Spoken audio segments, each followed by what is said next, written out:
We interrupt our program to bring you this important message. Thanks for coming back to Part 3 with our guest Mike Wallace here on Stock Car Facts, and I'm your host Kevin Schwarzy. Let's get right into it. You're looking at Stock Car Facts, folks, and yes, your host is Kevin Schwarzy. I never say my name. I always have to superimpose it later. And Mike Wallace is our guest. I appreciate you being on the show. If you haven't hit that like and subscribe button, please do. And just having a good time going back through the years of back when I think racing was, it's fun, but in a different way. We're talking a different kind of fun. We're going through Mike's wins in ARCA, and I said to him earlier that it was him and Jeff Purvis and Tim Steele that dominated the speedways in the mid to late, the early to mid '90s. And you're in the Klausner car. Well, Klausner wasn't Heilig Myers, right? Or is it kind of the same Two different thing? companies. Klausner is a manufacturer that was a furniture manufacturer here in Asheboro, North Carolina.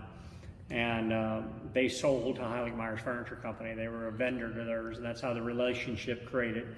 And J.B. Davis was a great gentleman. The company's closed up. One of them, unfortunate venture capitalist deal come in, bought it, and it closed years later, but they were a very big catalyst through that era and time in my racing. And they also got involved with Michael Waltrip for a period of time. Yeah. And so great people. And you had a relationship with Duran Paints for a while. Yeah, Duran Paints was probably one of my first real cool, not my first, it was my first sponsor. A guy by the name of Jay Lewis. Okay. Jay was a district manager here, and we ran into each other at Charlotte Motor Speedway. I was in the garage area of the Busch Series garage area at that time. I was racing, I forget what car I was driving, but he came up to me and wanted to know if I knew where my brother Rusty Wallace was. He wanted to present a program to him, heard he had an airplane hangar, and wanted to coat the floors, put the coating on the floor for an endorsement program for Duran Paints. So I got him and Rusty together, and Jay and him, put a business deal together. Duran Paints coated his first hangar over here in Concord. And Jay and I got to know each other, and Jay became probably not just mine, but if we go back and search history, Jay became my spotter. But okay. He was the first guy that ever would give you from the spotter stand. And that's before social media and things like that. That's when you fax things out and all that. Yeah. And Jay would do a review every week from the spotter stand. He spotted for me. Wow. He got to where we were buddies, and he would give our weekend to everybody. Wow. What we did, where we ate out on Thursday night, where we stayed out, and what a wonderful gentleman. Unfortunately, he's not here any longer.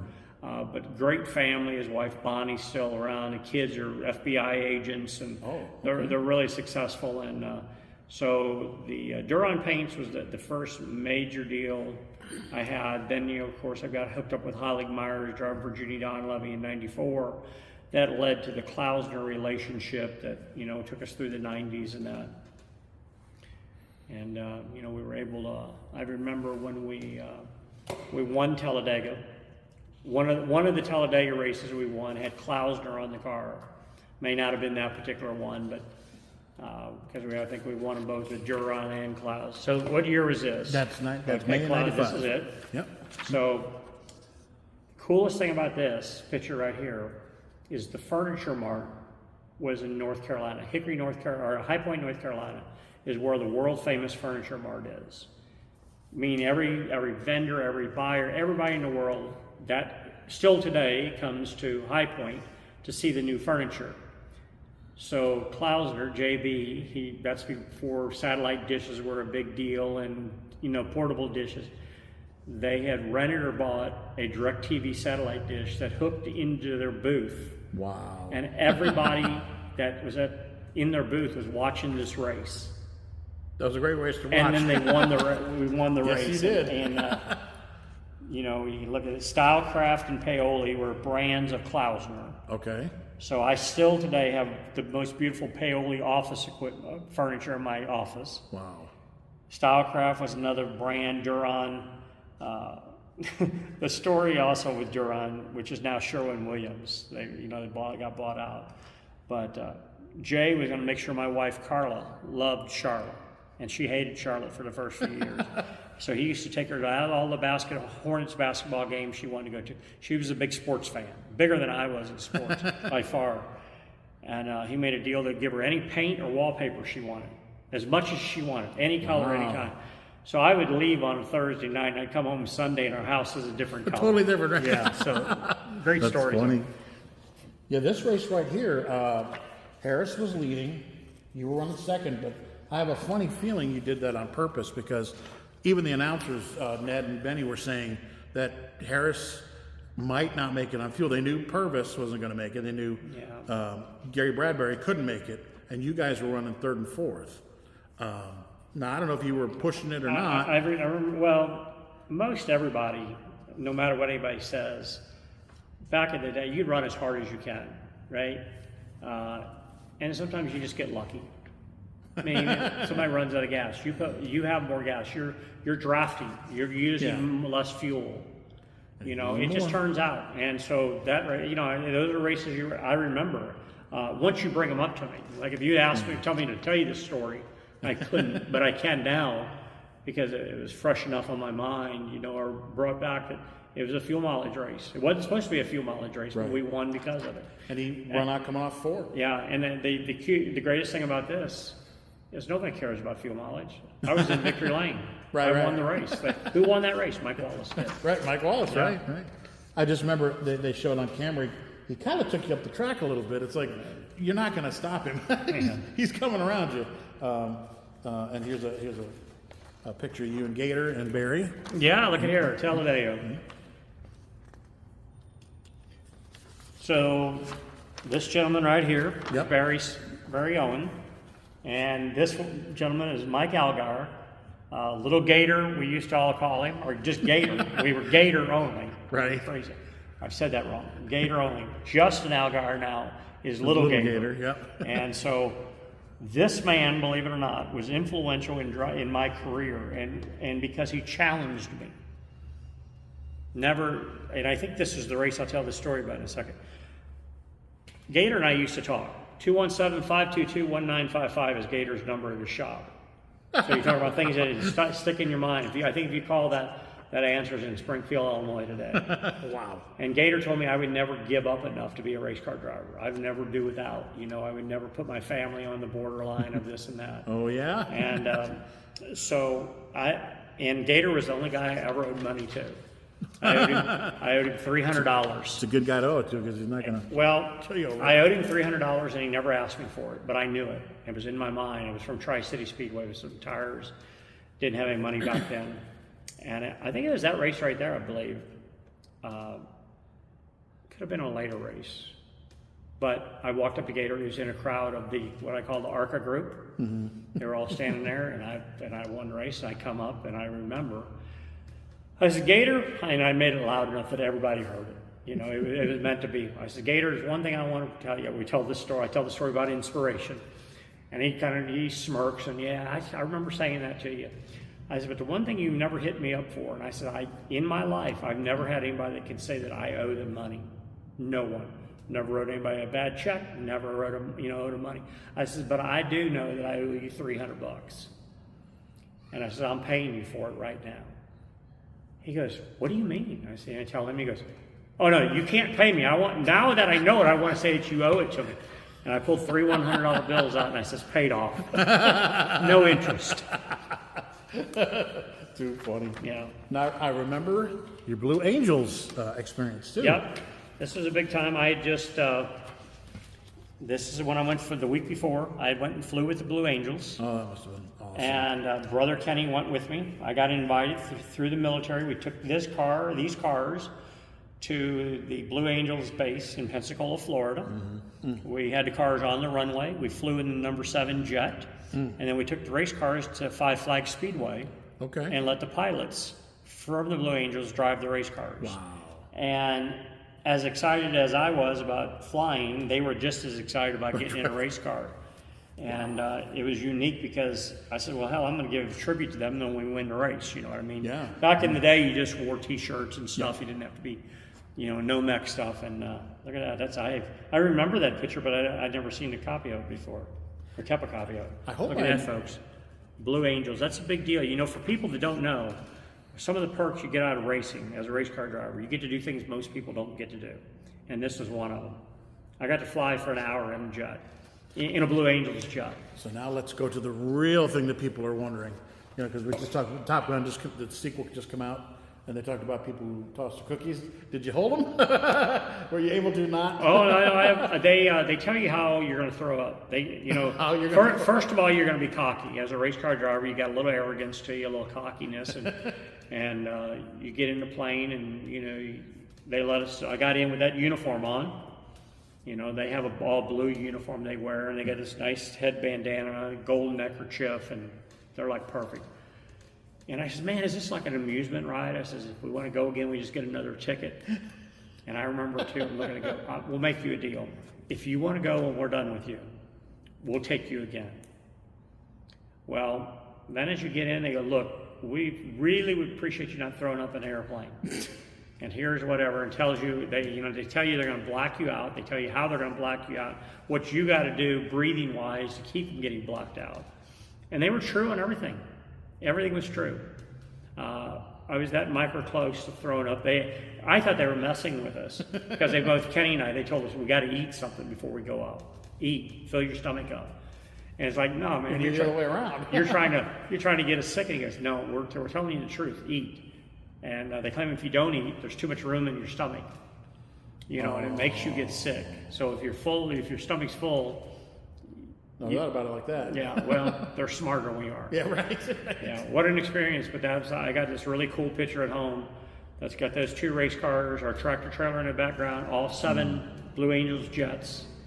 And then, of course, all the video from the cockpit, from sitting in the back. Oh, wow. And then this really cool picture that they use for promotional purposes, signed by all the Blue Angel pilots. There was one given to me, one given to Kenny, because he, I asked, I got invited to it, and then Kenny and I shared a lot of things. Do you want to go? He said, well, hell yeah, I want to go if they invite, and so they gave me the right to invite him, and we had a blast. We really did. And those are such memorable experiences. Those are stories within stories right there. You could talk about that.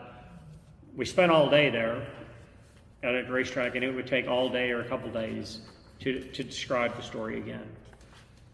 And like you say, you get to do things that others don't, and I remember that they really did make a big deal of it on the telecast. I don't know if it was during the ARCA race or the Cup race, but I remember they talked quite a bit about it. So. We got to remember, we were in an era where guys weren't doing things like that. I feel fortunate, and I can honestly say, after you bring it up, we did some things in the racing world that were kind of new to racing. How did you get with the Blue Angels? How did you get them to promote it? How did you get the footage to ESPN? How did you, there's more of that done on a daily basis now than there used to be. But, the networks, I was buddies with the guys at the networks. Benny Parsons is my son Matt Wallace's godparent. Okay. That's how him and Terry were. And Terry, I guess, would still be. Yeah. Benny always told me, because I always critiqued him, I said, man, you don't show me enough on television. He goes, you need to put yourself inside the box. That was Benny Parsons, inside the box. I says, what's inside the box? Lead the race or crash the leader. One of the two. Well, maybe we'll skip B. Yeah, maybe. Unless I don't like him. That's a funny story, though. That's a good way to put it, though. Yeah. And this right here is the cover, the front and back cover to my magazine at the time. Remember, we ran Pocono. It rained out in June. Yeah. So we came back that Thursday and then that Saturday. I'm pretty sure if I'm saying it right, this was the time that we won both races that weekend. Won both races. And I've won 3 races at Pocono. And it's funny that you're talking about Pocono, because I just yesterday, literally, honest God truth, from the day we're filming this, yesterday was asked by a group of friends in Pennsylvania to, hey, can we, you think there's any way we could all get together at Pocono this year?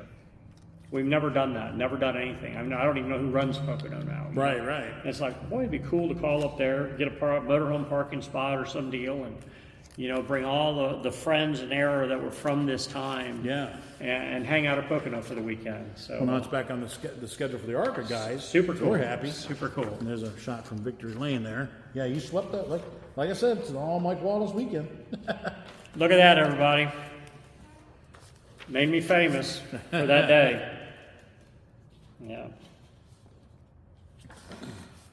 Gosh, those are so cool. You know, it's appreciate as much as you want me to do the show. I want seeing things like that inspires me to go, man, that was the day. Everybody goes, well, you look younger. I said, no shit, that was 25 years ago. You know, come on. I wonder why. Yeah. Well, I when I asked you at Stocks or Tots 2 years ago to do the show, I mean, you didn't know me from Adam. We passed each other 100 times. But when I dangled the carrot in front of you, I got all your ARCA wins. Yeah, well, I don't, it's like, I don't know if that worked, but... Well, you called me the other day, and literally the other day, and I had just come home from Nashville. I'd been in Nashville for 4 days. I think I was sleeping when I answered the phone, honestly. It was like, yeah, well, it was the middle of the day, and it's like, yeah, whatever, we'll do it at 5 o'clock, and do it at the house or the shop. And so you made an impact. There's a nice, I am the king of the world shot. There you go. So check that out, everybody. And I'll be honest with you, I like the way Pocono has their victory lane laid out because the higher ups in the grandstands can see it too. Well, a lot of Formula One races, or all Formula One races are like that. I always admire. There's things that I know they won't copy them, and I wish they would. I wish, like NASCAR or ARCA today. ARCA should take today and honor top 3 podium finishes. Couldn't agree more. How much does a trophy cost? Right. Get somebody to sponsor the thing. Right. And that driver, one of those 3 drivers, is a podium. They use that word very simply. A podium finish. A podium finish is a big deal in Formula One. It is. It's huge. So why not take and do it? If you don't win the race, if you don't win any race here in the States, you considered you lost. Why not give everybody, a top 3 podium finish? Make motorsports kind of universal. If you're in the top 3, you deserve to be recognized.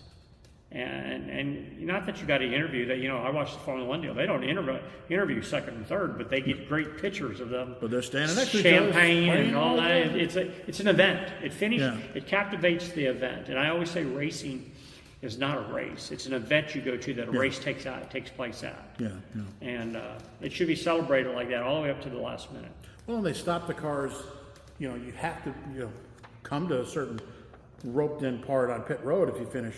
I think 2 through 5, or I don't know. It changes yearly, monthly, especially in the NASCAR world.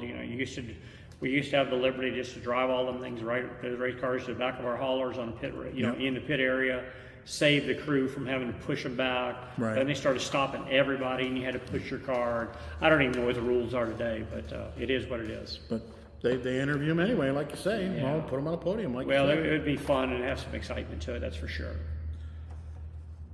Sorry, we're at the very last ARCA one you've got here, and that's the Pocono 96. Yeah. And I always wondered why you're in the 20 car, you're not in the 90 car in Well, this is a great situation. A gentleman by the name of Dean Myers. Yeah, Active Motorsports. Yep. Jimmy Horton used to drive for him. Yes. The team was based here in Mooresville. It used to be up in New Jersey or something. Yeah. And as crazy it is, I don't know what Dean actually did for a living, but he had a really nice race team. And I went to him, and I had the Klausner, a little, if you notice it's not on the hood, but a little bit of Klausner money. Mm-hmm. And I wanted to go, can we go to Pocono, and he agreed to do the deal. And this is literally another one of those really one-off deals. But I knew they had good equipment. Jimmy Horton used to drive all their stuff and run really well. And this was in an era when Jimmy wasn't driving for him. I forget who was driving for him. But Dean Myers, I remember Dean. He had a daughter that was always at the racetrack. She took care of all the details of everything. And that's how that came about. That was a one-off. Had the Klausner sponsor, and for some reason Barry and I weren't racing together at that time, or we didn't have a car or something. I mean, I would today, I would drive for Barry Owens in a minute. How's he doing? Could. Him and I, I'll run into him now and then. He lives in Lexington, North Carolina, which is about 50 miles up the road from where I live here in Concord. And I'll call him out of the clear blue. He lives in works out of the Wedge in Lexington, and what a great guy. I'm telling you what, that's when you talk about people that made your career or helped you make your career. And I'll say Barry made my career because he could take nothing. And it's kind of a weird way to say it, but he could make chicken salad out of chicken shit. He would take an old wreck race car, and this is dead serious, it's not an exaggeration. wrecked, you'd throw it away. Everybody else would throw it away. Well, he'd fix it. And then we'd go race it, and we'd win races. And win. I remember we won Dover. We won 3 races. I was at that race. I won Dover, and the year before, I said, man, this car is going as fast as it possibly can. Like I'm hauling it, you know, I said, we need a faster car. We got to be careful when you say that to an owner, you know, we need a faster. And he goes, okay, we'll come back next year. He went home and he built, we called it Reba. Car was that's when they were naming cars. We named it after Reba McEntire because we watched her perform at the Milwaukee Fairgrounds. Okay. And Reba won 3 races that year. It was a short track car in a Busch Series. That wasn't an ARCA race. That was a Busch Series race. And we won Dover, Indianapolis Raceway Park, and Milwaukee, all consecutive at the first of each month for those 3 months. And the car was just fast. It was a car that was built left side strong, meaning you put a lot of weight in the car where a lot of cars didn't have weight in them, and you know, and it was built to go fast on a short track, and it did. And so, you know, a lot of people talk about current day and what you did. Barry Owens is a catalyst, so thank you, Barry, very much. You know what you mean to me. And a few years ago, tried to get Barry to come do a deal with my daughter Chrissy or my son Matt, just because, even though he'd been out of the sport for a long time, he knew how to race.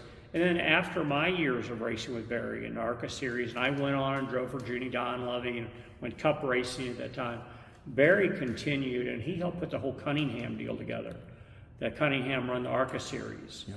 A lot of famous drivers. Yep. You know, David Reagan drove for Barry. Sure. And, you know, you'd have to name me the names, but a lot of guys owe their success to Barry under not under Owen Racing, but under Cunningham Motorsports. Yeah.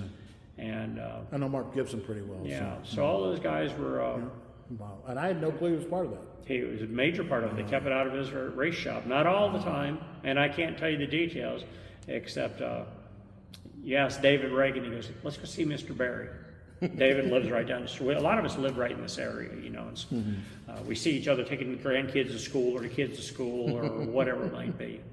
That's neat. Yeah. And then there was one part left, that is, out of the 4. And it was such a great time interviewing Mike Wallace. He graciously gave of his time. He had to be somewhere. Boy, you know, I just had so many more questions. He's just a wealth of knowledge. Just a great time. And I appreciate you folks listening. And we will see you next week.